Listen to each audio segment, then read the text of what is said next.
niba urugero njye mfite uyu muti uri bunyongerera ikintu runaka kubera iki ntatwara n'uyu nguyu wenda ngo nkuhereze n'umugabo wanjye nyine twese tubihurizeho. ngo ndajyana iyo ngiyo ibiri. Urajyaniye umugore wawe nawe Romeo azaza ababwira arabanza bansobanurira ibyayo ntabwo nakwijyana uzongezeyo ugasanga nikururiye ikishe. hari ibyo numvishije ngo banywa batababona ngo bagapfa bagahwera yego disi biriya byo noneho babicuruza. ariko icyiza ni ukwivura by'igihe cyose.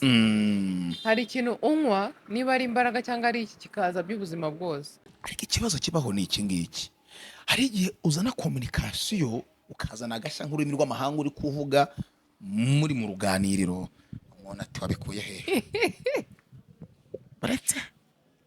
ese ubundi ko abantu bipanga akazi kenshi urinda ujya kuvuga mu rurimi rw'amahanga rw'ikinyarwanda ntabwo bivamo bagitse nabi nabi ntabwo uzi nyiri urwo rurimi yabyumvisha ahita avuga igumane usirana n'isoni agirana n'inderagira. ariko mu kinyarwanda nshuti niba ari cyo uvuga vuga, niba ari Swahili ni uko nguko, niba ari akose buriya arya rwa rurimi iringara maramote bita nayo piga yeye ntabwo biba kuvuga ngo iri ahubwo ifasha abantu bafite imisatsi ipfuka bashyira mu bisuko kudapfuka nabo abantu batangiye kuzana uruhara. Yego ni umuti yego ufasha kumeza imisatsi no koroshya mu mutwe. ubwo ubaye ufite umusatsi ugorana mu kumera se niwawushyiramo niwo wakoresha umusatsi. Yego ndawujyana pe ko nta musatsi nyera uyu aya ngaya akaba ari amavuta. ni ba bantu bafite imisatsi yabo ariko idakura. Ufite umusatsi ariko ugasanga umaze imyaka 5 ni njyewe ese ko numva ari njye bari kuvuga uyu ni njye pe. oya uwo ntabwo ari wowe ntagukura kandi mbona ufite umusatsi njye niba ari uko nkunda kwiyogoshesha simbizi aha ni ku maribori. baba we iyo ni serumu rero ni uburozi bw'amaribori mbese bakoraho amaribori cyane amwe akabije yatewe n'amavuta ayatewe no kubyara n'aya maribori yanjye birafasha. aya nanjye ndayafite nzababwira namara gushiraho. kongera nyiri imbaraga z'umugabo nimuna bibona gakoreshwa gute? abagabo bikinishije just ni umuti wose ufasha ubwonko ku relaxa no gutekereza neza. ni iyihe product imwe muzo tweretse abantu cyangwa se n'izindi tutaberetse wahitiramo umukunzi wawe imwe? ni iyi ngiyi iyi ngiyi nayiha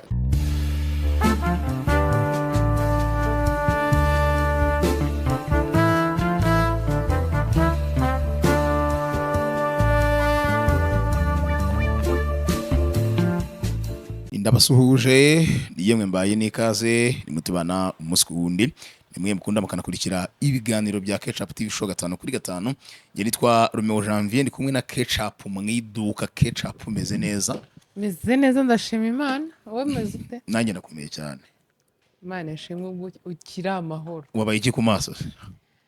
nishinze ibintu ngo by'abakobwa ngo b'abasirimu ngo abakobwa ngo bameze bate njya gushyirishaho ngo lashes ariko simbona neza.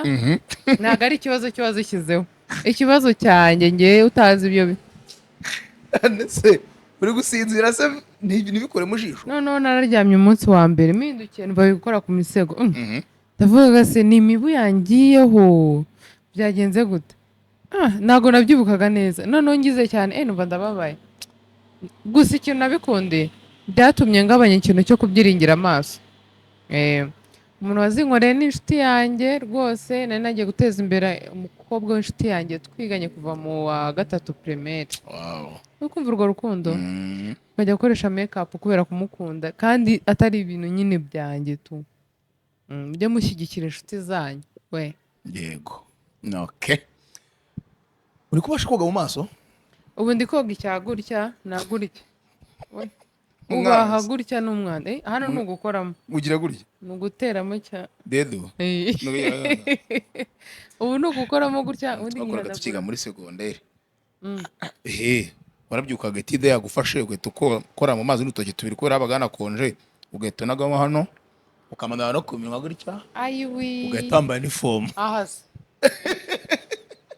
zari ndonogo ugahita uturamo aka uniform ibintu bikajya ku murongo bomekeshaho spaguru ni kore bakoresha glue ni ibyabigenewe ariko hano ku maso ntabwo ikibazo byagutereka cyo bijye mu ijisho mo imbere ariko ni ukuri abantu mushaka gukoresha lashes muteze imbere inshuti yanjye yitwa Cynthia mujye kuri Instagram yanjye murebe nanditse natagenze Cambo lashes ariko ndavuze we ubwiza bw'umugore buravuna byihuse birambereye byameze nk'igihunyira bikubereye tinyuma Romeo uri mubi pe bikabisa wowe wa mbere ubimbwiye uri mubi nakuri keca dore hari ahantu niho nashaka kugushakiramo inzu nkagushyiramo ofisi ukajya unywa ka cyayi utuje umeze neza ariko warananiranye uziko ahantu ko umuntu yahabarira ahangaha n'ahandi henshi hafite amazu ameze kure ni ahantu ni hazima cyane turi mu iduka rero impamvu nashatse ko dukora iki kiganiro duhora mu biganiro byacu tuvuga abantu bafite imiti amavuta n'ibindi bigiye bitandukanye bikora ku buzima bwa muntu ariko umuntu akibaza ngo abo bantu twumva bavuga bite byabo nashatse ko uyu munsi tubasura bakadusobanurira akantu ku kandi hari imiti itandukanye bafite hari yaba iva mu bimera hari amavuta atandukanye bafite ahangaha badusobanure ku buryo ya shene iyi ngiyi yitwa ketchup umuntu yigiraho ibyo mu muryango byo kubaka urugo abizi ko umuryango ipfundo ry'umuryango riba hariya turigisha simutwara yatanze ukarukanyega rugakomera urubariro rukavanaho urubariro rw'imigenzi ugatangira gushyiraho urubariro rw'inturusu rumwe rukomeye uzirika neza rugafatana cyane Kinyarwanda pe urubariro ndaruzi sorry urubariro Ikinyarwanda nakizi niyaminiya noneho rero kuri uko kubigisha rero turi kugira ngo tubane noneho uyu munsi ku buzima bwabo yaba ubwo mu mutwe yaba ubwo ku ruhu yaba n'ubwo imbere mu muntu mu nda hehe imyibarukiro itameze neza ahantu hose n'ibyo bitandukanye n'abagabo bamufite agatege gakeya uyu munsi abagore agatege se imifuka bagiye kwikorera ariko abagabo twaraguwe kuri Rome nta kugorwa kuba kurimo kuko hari abagore usanga nabo aribo bireba cyane kuruta umugabo bitewe n'uko babana sibyo simvuze ko yagowe ariko nanone hari igihe umugore aba ari we ubishyiramo ubushake bwinshi bitewe n'uko umugabo ushobora gusanga azamuka esikariye imwe akahagira iya kabiri ngo natipfira ngo biki kandi byose bishoboka hari imiti mubanze mubyumve neza ahantu turi ni muri Sundote aho mwaherekera mwumva tuvuga ni hano ni abaganga bizewe bafite ibyangombwa nimba wumva urwaye cyangwa wumva utazi uko umeze uzaze hano bagusobanurira n'igihe usanga ufite uburwayi burimo hano ariko utazi ngo ndivuza amereye hehe ndabivuga gute hari n'igihe uba ufite uburwayi ariko ugasanga ntufite nyogosenge nta muntu n'umwe ufite wabwira ikintu cyawe nibyo rero uyu munsi turavana tuberetse umuhanda nimero nk'ibisanzwe munazibona ubundi mwumve n'ibyo bakora byose yego impamvu nari mvuze ngo abagabo twaragowe rero muragira gutya mugahuza mukaganira n'ibiki byose mukajya kwagura umuryango noneho waba utangiye gusiza aho uzagura umuryango ugatera nk'amapiki nk'abiri ugahita winanirirwa kumva umuntu ati ndashaka yuko byibura urima kino cyangwa tukavana ukagenda ugasiza umunsi umwe umva atari ukuvunisha abantu kenshi oya nakuvunisha kurimo kubera ko ibyo uba ukora ntuba ubikora wenyine none se umuntu aba ari sitati uba uri ku mayitisi nashake akazi kaba ari ukuvuga erega iryo jwi nawe araruha ariko nukufana nko guhera muri stade none se aruha piga yeye umufana rero araruha nawe kubera urusaku icyo rero uko bimeze pfa kuba umuntu muri kumwe atari mayiti sibyo icyo akora nimba ari ukuvuga cyangwa nimba ari ukurerembura amaso ibyo yaba ari gukora byose nawe araruha kandi ibyo bintu ni ibyanyu muri babiri kereka abantu bafite uburwayi bwo kumva ko ibyo bintu bireba umuntu umwe icyo nacyo ni ikibazo gikomeye pe ntabwo ubundi iriya gahunda ireba umuntu umwe ibareba mwembi niba urugero njye mfite uyu muti uri bunyongerere ikintu runaka kubera iki ntatwara n'uyu nguyu wenda ngo nkuhereze n'umugabo wanjye nyine twese tubihurizeho ngo ndajyana iyo ngiyo ibiri urajyaniye umugore wawe nawe Romeo azaza ababwira arabanza bansobanurira ibyayo ntabwo napfa kwijyana uzogezeyo ugasanga ni kuruyikisha. hari ibyo numvishije ngo banywa batababona ngo bagapfa bagahwera. Yego disi. Biriya byo noneho babicuruza. Ariko icyiza ni ukwivura by'igihe cyose. Hari ikintu unywa niba ari imbaraga cyangwa ari iki kikaza by'ubuzima bwose, nibibe bya bintu ukoresha umunsi umwe nk'indangamirwa. Hariya hariho nabwiye ko ibyo turi bukore uyu munsi bitamureba. Urana bimureba. Narimo ndibaza nti communication nyine mu mabanga y'abashakanye kuba ari ngombwa ni ngombwa nyirabyemera, ariko ikibazo kibaho ni iki ngiki. Hari igihe uzana communication ukazana agashya nk'ururimi rw'amahanga uri kuvuga muri mu ruganiriro, umuntu ati wabikuye hehe?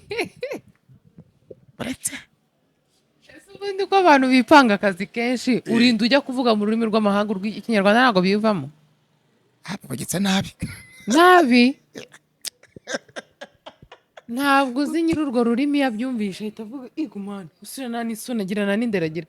Ariko mu kinyarwanda nshuti niba ari cyo uvuga vuga, niba ari Swahili ni uko nguko, niba ari akose buriya arya rwa rurimi iringara maramote bita nayo piga yeye ntabwo biba.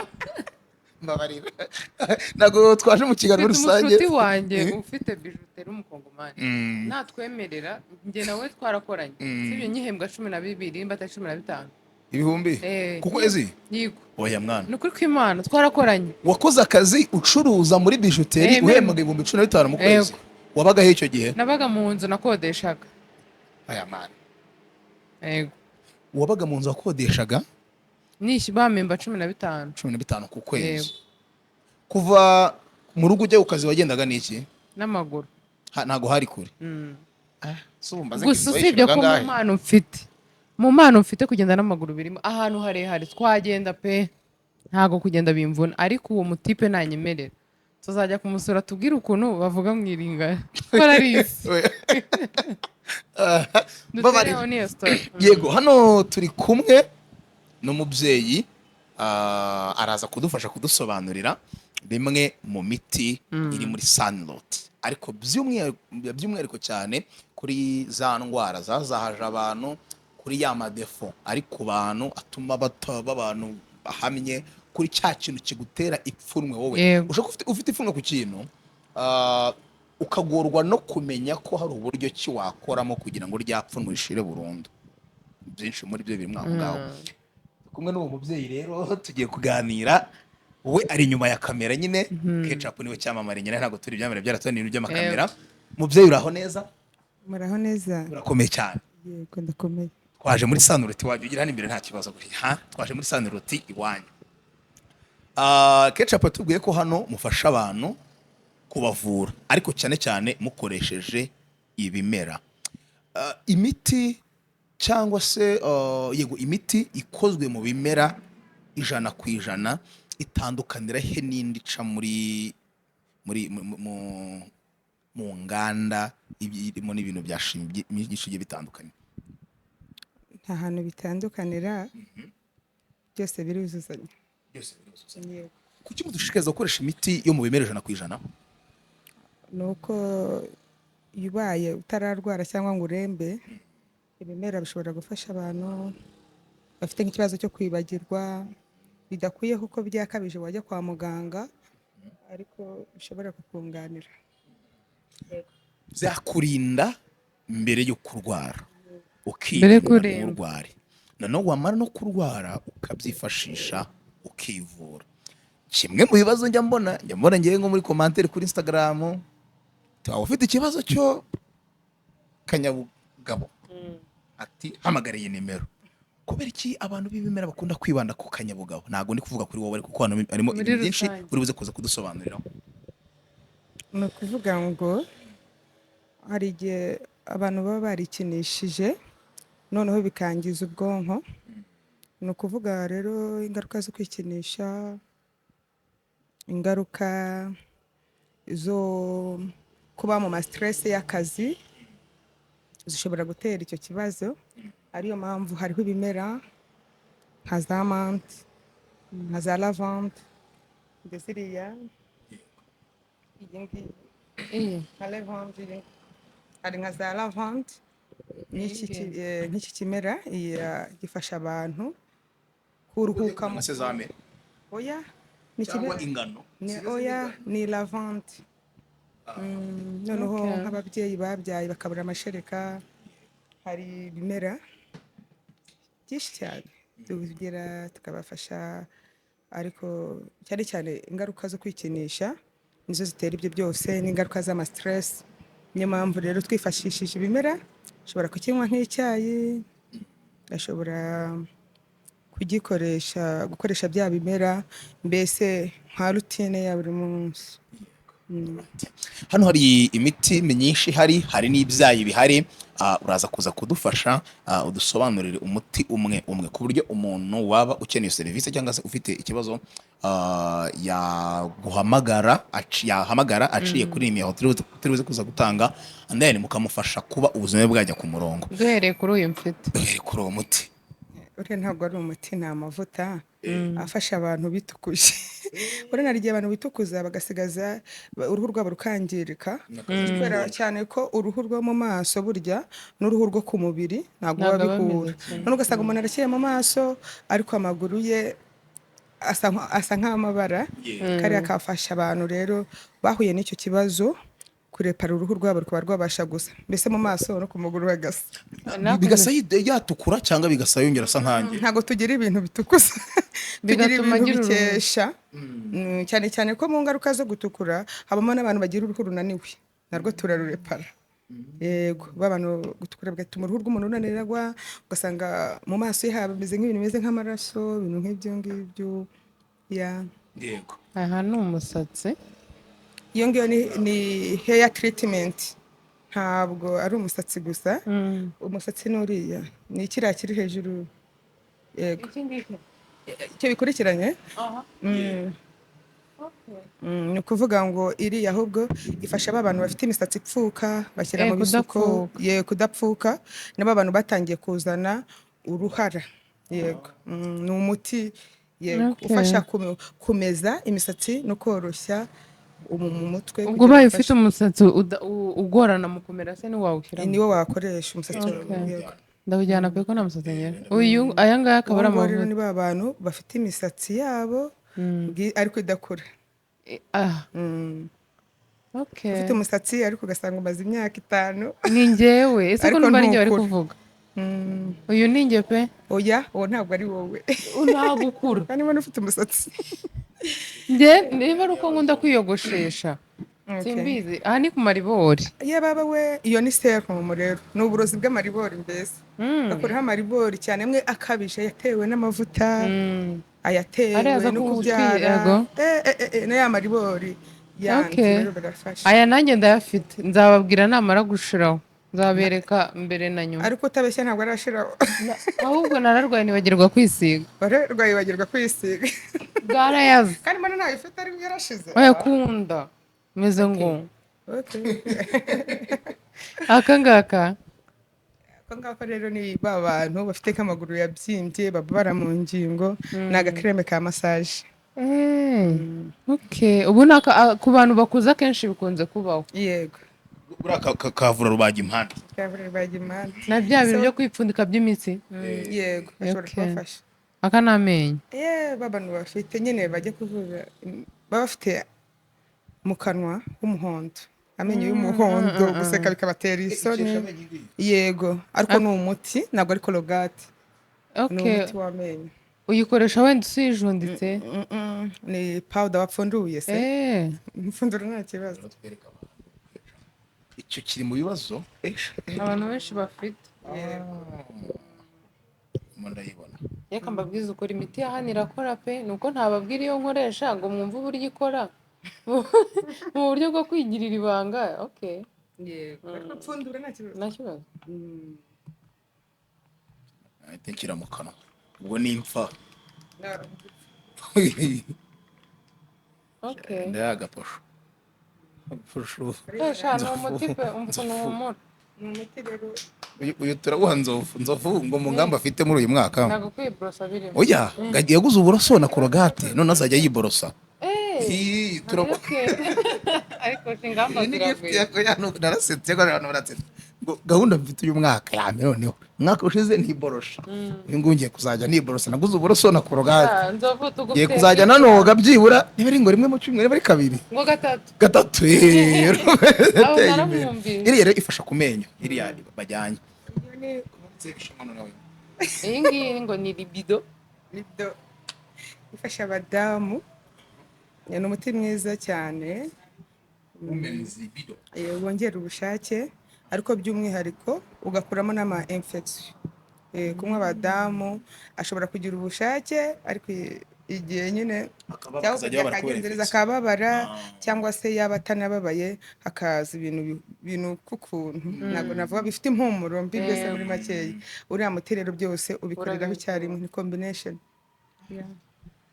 ubushake baye bwinshi shaho nta mugongo ngewe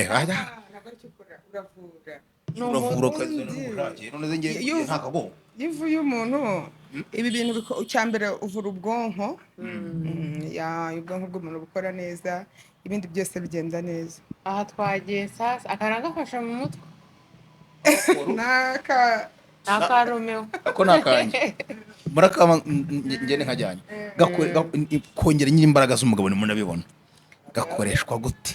Abagabo bikinishije just ni umuti wose ufasha ubwonko ku relaxa no gutekereza neza. Buriya ibimera bifasha abantu gutekereza neza, like nk'abantu bafite ama depression, abantu bafite ibintu byababase, abantu babaswe n'itabi. Mu by'ukuri kugira ngo babashe kubivaho aba hari ibimera bagomba gukoresha. Yego, none se nk'umuntu wikinishije nk'imyaka 10 byibura nk'imyaka 10 yakoresha uyu muti nko mu gihe kingana gute? Yafata nka kirenga zingahe? Ni uguhora unywa bihoraho cyangwa hari igihe bigera ugakira burundu ukaba normal? Ni ukuvuga ngo rero umuntu wikinishije igihe kirekire no gukira kwe biragoranye. Bishobora gufata hagati wenda y'amezi 2 n'amezi 3. Bitandukanye na wa muntu ugeze mu za bukuru we tumuha inyunganiramirire. ariko kwikinisha we Kwikinisha bigira ingaruka z'ubwonko, harimo kwibagirwa. Cyo mbere tubanza kumuvura ingaruka z'icyo byateye. Haba baribagirwa, hasize ikintu ntabashe kuhibuka, ahora na depression, nta rukundo agira, bayumva abantu bose bamwanga. Tumwihera urukundo rero tukamufasha muri byose.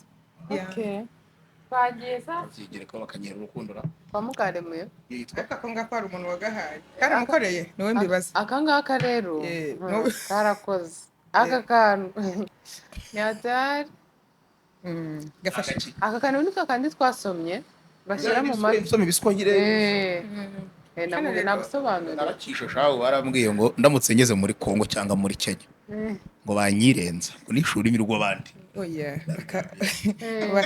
bakanywa mu mata cyangwa mu mazi ashyushye. Ni umuti bakanywa ryari ababyeyi, ni umuti w'abadamu gusa ibyishimo by'abamama mu ngo zabo. Ubundi nyine urapomorora, ubundi umurozi wakuroze umugabo akajya akubwira ko yapfuye. Rame nugataha kamwe ngafite umufuka ngafite umufuka nakibagirwa utazuka kanywa tukabona ahantu hose ari umwengeri biri kubaca nakumugore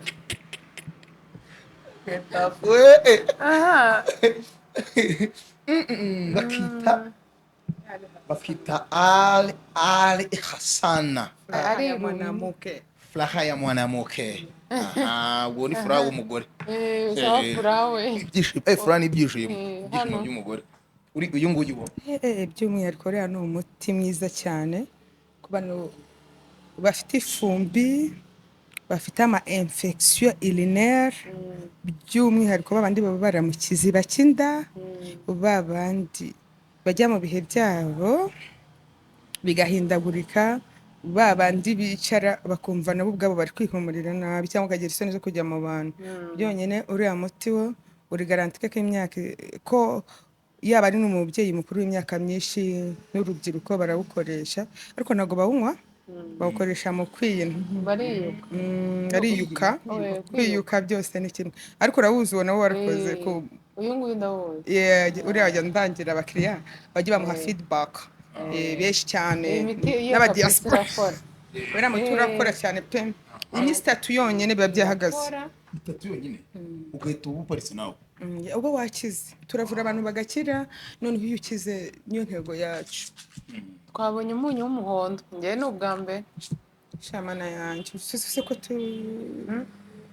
umunyu ukoreshwa mu gusenga bafite ibyifuzo tugira ibintu byinshi ububani tugira zahabatinux ntabwo ubonye tugira ububani tugira sizibiriya tugira ububani tugira udi tugira byose biriya biri hariya biriya byose ni ububani ububani ni udi mu by'ukuri ibi bintu ni ibya mbere y'ivuka rya Yesu Kristo ntabwo ari twe twabitangije ari abakristo barabikoresha ari n'aba Elisa bahinduraga bakoreshaga umunyu mu gihe cyo guhindura ikintu kimeze nabi kibishye iyo ubuzima bwawe bwakubihiye rero burya umunyu urashongesha ntabwo ibiryo byaryoha bidafite umunyu niko n'umubiri wacu n'ubwonko bwacu hari impumuro z'ibintu bimwe na bimwe dukenera hari ibimera bimwe na bimwe dukoresha like nka za soje ushobora kuyikoresha mu nzu harihari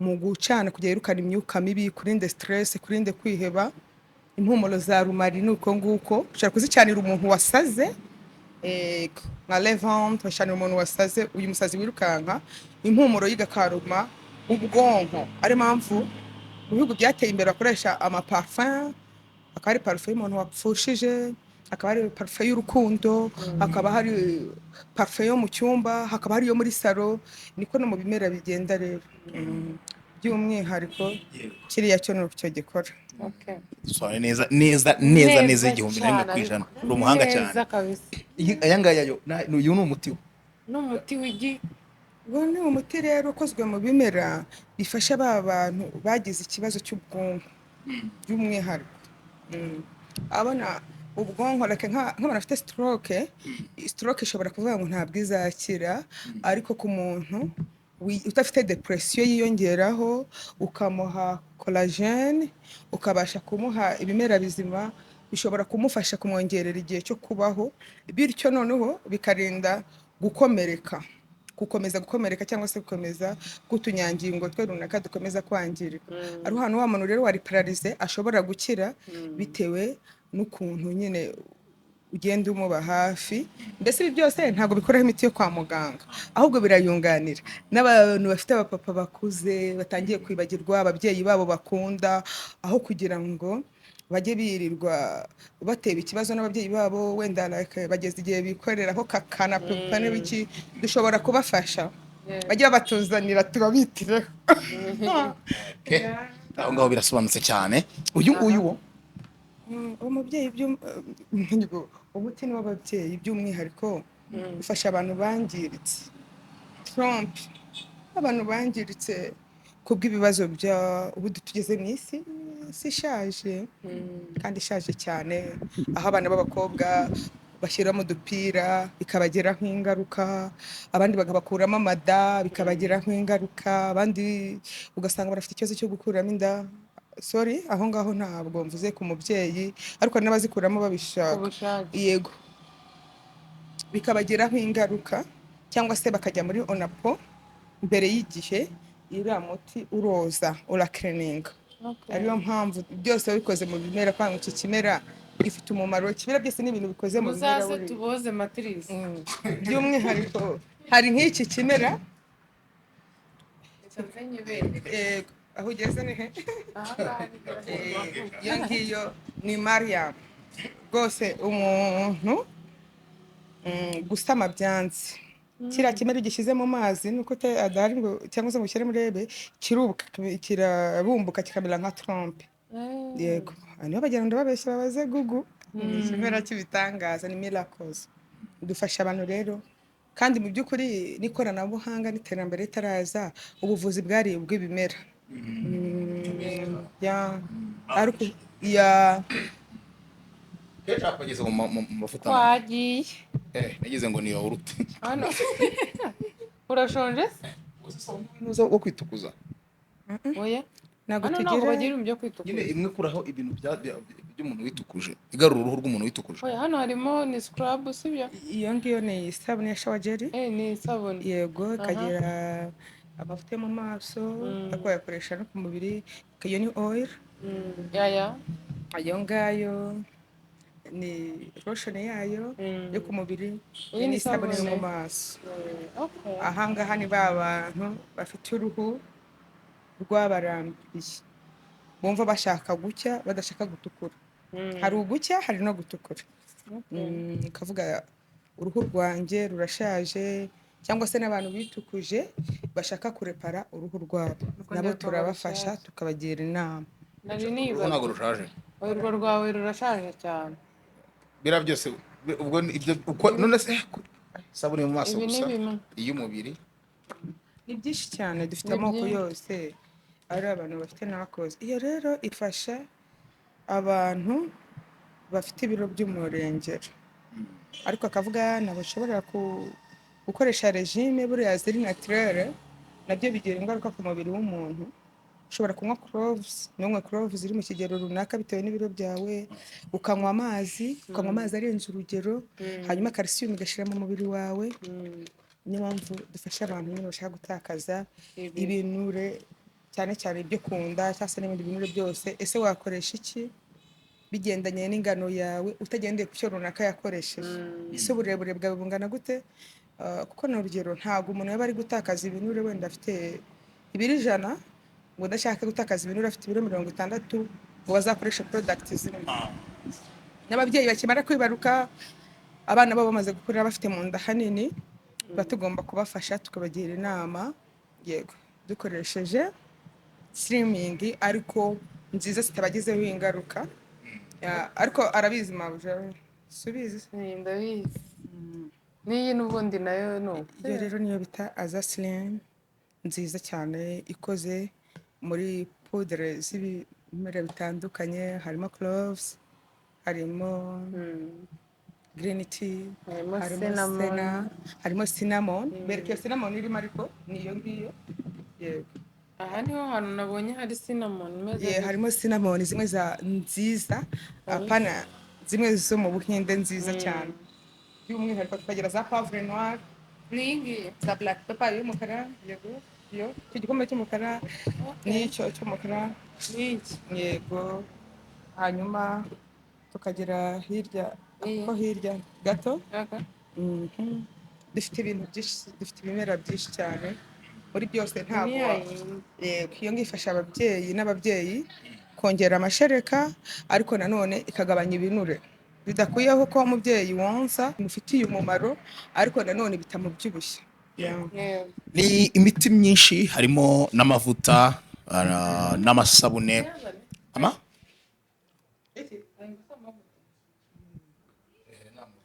ni byinshi cyane ni byinshi hariya harimo andi harimo umunyu wo mu nyanja ndimo ndawubona cyane kandi abantu benshi barawubuze bani harimo wudi ubakeneye guhumura aya mavuta ni ay'iki ni amazi aya hano n'amazi ya rose water harimo na ayo ni rero abantu bisiga makeup by'umwihariko bayakoresha mu kanywa abantu bisiga makeup aya mazi abikora neza ugiye kuvanga n'amavuta cyangwa uyakoresha ipamba aya mazi amaraho makeup neza kandi ntabwo ahenda agura 5,000 byonyine ukayatunga umwaka wose ayenda kuri umwaka wose nese runapfa kuyamara gukozamo agapamba gusa ugahanagura rwose pe bitameze nko uruhu ni rwangirika koga nk'abari koza umwembe ntabwo uruhu rushobora kwangirika mbese icyo dufasha abantu ni ukumenya ese umuntu afite uruhu rw'amavuta ese uyu muntu afite uruhu rwumye ese uyu muntu uruhu rwe rwarananiwe wowe gusa ukatubwiza ukuri ubundi tukahakubera right ngaye nguko hari byinshi bigiye bitandukanye mbere yo kugenda waduha adresse y'ahantu mukora nimero ya telefone kugira ngo umuntu ubaye interested n'undi wifuza gusobanuza bitewe n'ukuntu umubiri we umeze yaba inyuma cyangwa se imbere abahamagare abasobanuze uwo mufasha mu mufashe nimero ya telefone 07 20 36 510. 07 20 36 510 niyo nimero ya telefone. Mukorera hagana hehe cyangwa guhamagara birahagije? Oya, dukorera i Nyamirambo kuna sitasiyo ya Gisimba, duteganye n'iya alimentation na sitasiyo ya Olex. Yego, ni kuri kaburimbo, hari parikingi. ngo muzamure mikoro ntabwo ari kubumva neza. Ni iyihe product imwe muzo tweretse abantu cyangwa se n'izindi tutaberetse wahitiramo umukunzi wawe imwe aka kanya? Umukunzi wanjye w'umugabo w'umugore yawe y'abafana uw'umugabo nyine, ahubwo abantu bankunda ku gitsina gore. Yego, ni iyi ngiyi.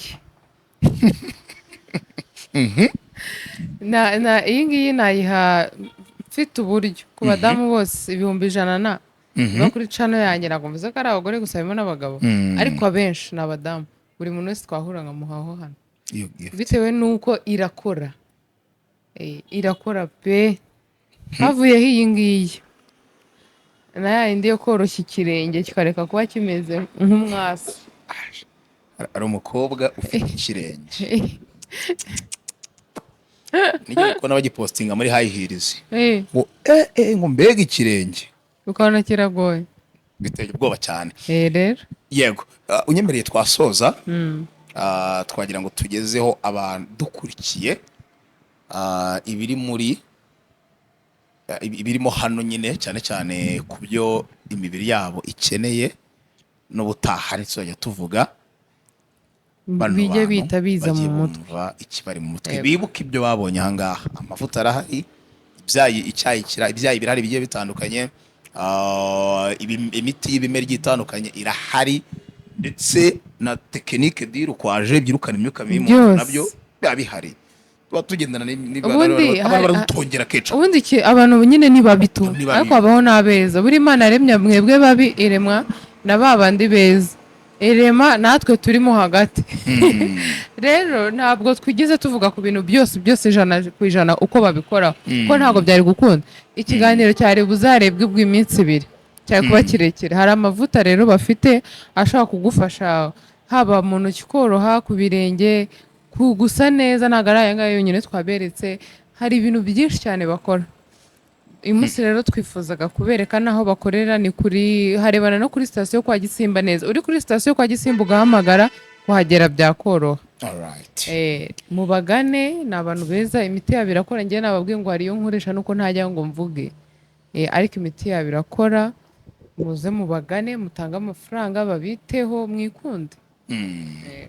Right, ngaye ngukorera keca, reka ngushimire cyane cyane cyane cyane cyane. Nshimire n'abangaba bakomeje gutuma ubuzima bwacu bukomereza kumera neza. N'undi nawe utaramenya igisobanuro cy'ubuzima yagana aba bantu, ubundi ibintu bikajya ku murongo cyane. Keca muri Imana akomeza abane nawe. Amin, urakoze nawe.